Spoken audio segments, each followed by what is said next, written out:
ದಾವಣಗೆರೆ ದಕ್ಷಿಣ ವಿಧಾನಸಭಾ ಕ್ಷೇತ್ರದ ಚುನಾವಣಾ ಅಖಾಡ ದಿನದಿಂದ ದಿನಕ್ಕೆ ರಂಗೇರ್ತಾ ಇದೆ. ಜೊತೆಗೆ ಬಿಸಿ ಕೂಡ ಹೆಚ್ಚಳವಾಗ್ತಾ ಇದೆ. ಅದರಲ್ಲೂ ಕಾಂಗ್ರೆಸ್ನಿಂದ ಅಲ್ಪಸಂಖ್ಯಾತರಿಗೆ ಟಿಕೆಟ್ ಕೈತಪ್ಪಿದ ನಂತರ ಅಲ್ಪಸಂಖ್ಯಾತರಿಂದ ಎಸ್ಡಿಪಿಐ ಪಾರ್ಟಿಯ ಅಭ್ಯರ್ಥಿ ಪ್ರಚಾರ ಜೋರಾಗಿದೆ.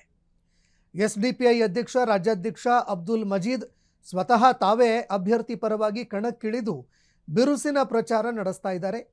ನಗರದ ಅಲ್ಪಸಂಖ್ಯಾತರ ಪ್ರಾಬಲ್ಯದ ವಾರ್ಡ್ಗಳಲ್ಲಿ ಬೆಳಗ್ಗೆಯಿಂದನೇ ಮತಯಾಚನೆ ಮಾಡ್ತಾ ಇದ್ದಾರೆ. ಫ್ರೀಡಮ್ ಟಿವಿ ಜೊತೆಯಲ್ಲಿ ತಮ್ಮ ಅನಿಸಿಕೆಗಳನ್ನು ಅವರು ಹಂಚಿಕೊಂಡಿದ್ದಾರೆ. ಹಾಗಾದರೆ ಬನ್ನಿ, ಅವರು ತಮ್ಮ ಪಕ್ಷದ ಅಭ್ಯರ್ಥಿಗೆ ಬಗ್ಗೆ, ತಾವು ಕಣದಲ್ಲಿ ಓಡಾಡಿರುವ ಬಗ್ಗೆ ಸಂಪೂರ್ಣವಾಗಿ ಮಾತನಾಡಿದ್ದಾರೆ. ಏನು ಹೇಳಿದ್ರು ಅವರು ಕೇಳಿಸ್ಕೊಳ್ಳಿ. ದಾವಣಗೆರೆ ವಿಧಾನಸಭಾ ಕ್ಷೇತ್ರದಲ್ಲಿ ಉಪಚುನಾವಣೆಯಲ್ಲಿ ಎಸ್ಡಿಪಿಐಯ ಅಭ್ಯರ್ಥಿ ಅಫ್ಸರ್ ಕೊಡ್ಲಿಪೇಟೆ ಅವರನ್ನು ನಾವು ಫೀಲ್ಡ್ ಮಾಡಿದ್ದೇವೆ. ಯಾಕೆ ಅವ್ರನ್ನ ಫೀಲ್ಡ್ ಮಾಡಿದ್ದೇವೆ ಅಂತ ಹೇಳಿದರೆ, ಉಪಚುನಾವಣೆ ಬಂದಾಗ ನಾವು ಎಸ್ಡಿಪಿ ಅವರು ನಾರ್ಮಲಿ ಕಾರ್ಯಕರ್ತರ, ಇಲ್ಲಿನ ಸಮಿತಿಗಳ ಅಥವಾ ನಮ್ಮ ಬೆಂಬಲಿಗರ ಒಪಿನಿಯನ್ ಕೇಳ್ತೇವೆ, ಯಾರು ಕ್ಯಾಂಡಿಡೇಟ್ ಆಗ್ತದೆ.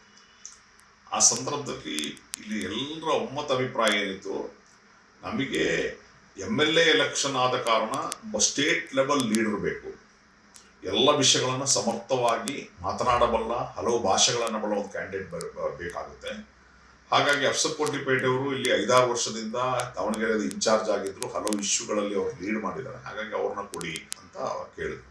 ಕಾಂಗ್ರೆಸ್ ಯಾವಾಗ ಅಲ್ಪಸಂಖ್ಯಾತರಿಗೆ ಟಿಕೆಟ್ ನಿರಾಕರಿಸಿತು, ಆ ಕಾರಣಕ್ಕೆ ಆನಂತರ ಸುರ್ಜಿವಾಲಾ ಅಂತವರು ನಮ್ಮ ಉಲಮಾಗಳು ಅಂದರೆ ನಮ್ಮ ಧಾರ್ಮಿಕ ನೇತಾರರ ಬಗ್ಗೆ ಹಗುರವಾಗಿ ಮಾತಾಡಿದ ನಂತರ, ಅದೇ ರೀತಿ ಮಲ್ಲಿಕಾರ್ಜುನ್ ಅವರು ಏನು ಜಮೀರ್ ಅಹಮದ್ ಖಾನ್ ವಿರುದ್ಧ ಮಾತಾಡಿದ ನಂತರ, ಸಿಂಗ್ಯುಲರಲ್ಲಿ ಅವನ್ಯಾರು ಇವನ್ಯಾರು ಅಂತ ಮಾತಾಡಿದ ಕಾರಣ ಟೋಟಲ್ ಅಲ್ಪಸಂಖ್ಯಾತರು, ಅದೇ ರೀತಿ ಅಹಿಂದ ವರ್ಗಗಳು ಒಂದು ಕಾಂಗ್ರೆಸ್ನ ವಿರೋಧವಾಗಿದೆ.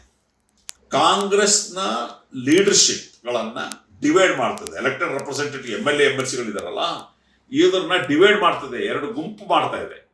2 ಗುಂಪು ಮಾಡಿ ಒಡೆದಾಳುವ ನೀತಿಯನ್ನು ಕಾಂಗ್ರೆಸ್ ಮಾಡ್ತಾ ಇದೆ. 2028ರ ಚುನಾವಣೆ. ಕ್ಷಣ ಕ್ಷಣದ ಸುದ್ದಿಗಳಿಗಾಗಿ ಫ್ರೀಡಮ್ ಟಿವಿ ಸಬ್ಸ್ಕ್ರೈಬ್ ಮಾಡಿ, ಲೈಕ್ ಮಾಡಿ ಹಾಗೂ ಫಾಲೋ ಮಾಡಿ. ಹೊಸ ಸುದ್ದಿಗಳ ನೋಟಿಫಿಕೇಶನ್ಗಾಗಿ ಬೆಲ್ ಐಕಾನ್ ಮೇಲೆ ಕ್ಲಿಕ್ ಮಾಡಿ.